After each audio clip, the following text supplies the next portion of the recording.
The rule of law, one of Hong Kong's greatest assets, requires much more than punishing people for committing crimes. It involves the protection of freedoms, notably the right to a fair trial. Last week, the Court of Appeal slammed the Department of Justice for its failings in a drugs case that led to a shocking miscarriage of justice. The facts of the case are alarming.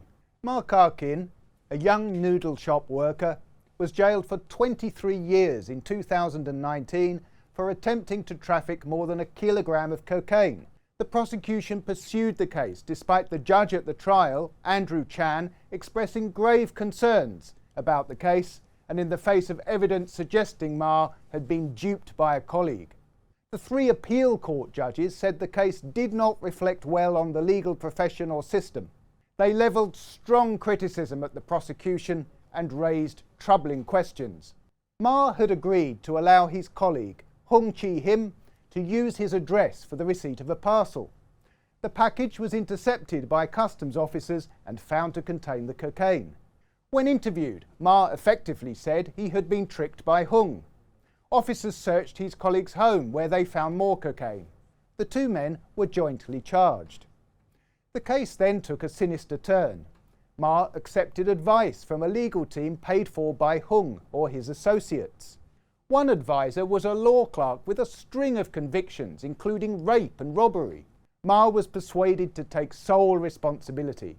He offered to plead guilty on condition his colleague was freed. It is astonishing that the prosecution went along with this.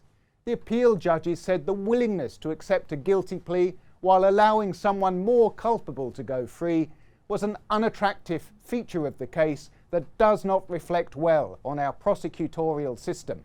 They added, it can lead to manifest injustice, and that is what we think happened in this case. Ma later sacked his legal team and was allowed to change his plea to not guilty. Mr. Justice Chan considered halting the trial, saying he had never come across such a case that caused him so much unease. The worried judge asked the prosecutor to make the Department of Justice aware of his concerns. They were passed on to a senior government lawyer, and instructions apparently were even received from the Director of Public Prosecutions. But it was decided to push on with the trial. Ma was convicted. Thankfully, he appealed. His conviction was found to be unsafe and overturned. The jail term was quashed.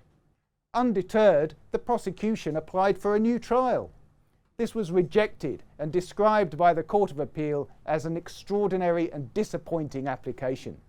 The judges said the case raises questions that cry out for explanation.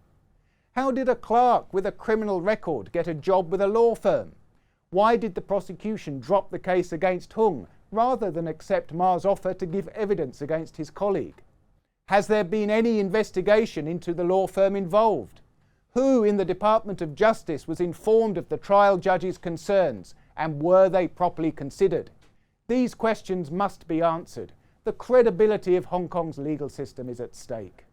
The appeal judges, Andrew McRae, Derek Pang Wai-cheong and Kevin Zervos, pointed out that one of the safety valves designed to prevent oppressive prosecutions did not function properly in this case. The prosecution should have stopped the trial rather than taking the easy option of let the court decide.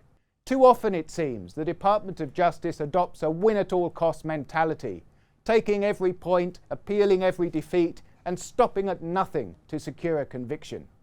It should not be forgotten that the prosecution has a responsibility above all to ensure justice is done. Last week, Maggie Yang Mei-kei was appointed Director of Public Prosecutions. One of her first tasks should be to launch an investigation into this damaging scandal and to provide the public with answers.